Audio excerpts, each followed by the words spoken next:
Queen Elizabeth II marks 70 years on the throne today as she becomes the first British sovereign in history to reach the milestone. She ascended the throne on February 6, 1952, when her father King George VI passed away in his sleep aged just 56. To celebrate the unprecedented anniversary, a series of major events are taking place throughout the year, beginning tonight with a brand new documentary looking back on her reign. The Queen, 70 Glorious Years airs tonight on BBC One, and offers an insight into how the UK has evolved during Elizabeth's reign, from those who were there. Some of Britain's best-loved stars including Sir Cliff Richard, Sir David Attenborough, Sir Trevor McDonald and Alicia Dixon all feature in the documentary. Sir Cliff has met the monarch on numerous occasions. She awarded him his OBE for services to music to charity in 1980, and he also received a knighthood in 1995. He wrote in his 2020 autobiography that he had never even imagined such an honor.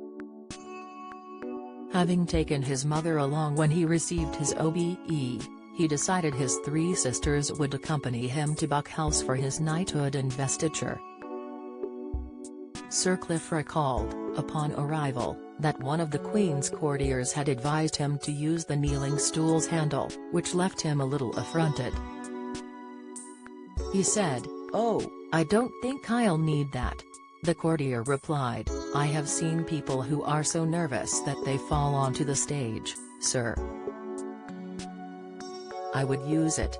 Sir Cliff wrote the courtier proved correct, nerves got the better of him. When Her Majesty came out, I put my right, slightly trembling knee onto the cushioned stool and, yes, I found that I was gripping the handle tightly. The Queen was handed a ceremonial sword and tapped me lightly on both shoulders. She didn't say, "Arise, Sir Cliff."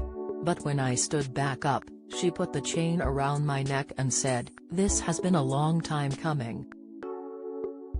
And I said, well, Lord knows what I said. My brain had frozen and I mumbled some utter gibberish. She just smiled, sympathetically, I think. He added, "I felt so foolish." Back in the anteroom with my sisters, I told them what had happened. The Queen must be wondering why she didn't give it to somebody who can speak English, I said. Sir Cliff wrote he was far from the only one to have been lost for words. He recalled the same thing happens with many of his fans. He added, "And I would certainly have been the same had I ever met Elvis." Sir Cliff recalled his immense pride at receiving a knighthood, and said it was one of the greatest days of his life. He wrote, "It's the ultimate honor and that was exactly what it felt like.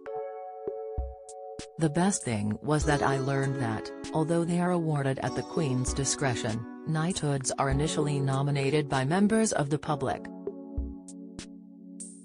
It meant there were people out there rooting for me, and this made it even more special." He did admit, however, that one thought was running through his mind the entire time. Sir Cliff wrote, "As ever, one thought was in my mind, I wish Dad could have seen this." His father, Roger Webb, passed away in 1961 aged just 56, the same age as the Queen's father on his death. Sir Cliff later admitted that his dad's death had a great impact on him. "My father died very young. He missed the best parts of my career. When my father was sick, we became very close." The Queen, 70 Glorious Years airs at 6 p.m. tonight on BBC One. The Dreamer was written by Cliff Richard and published by Ivory Press in 2020. It is available here.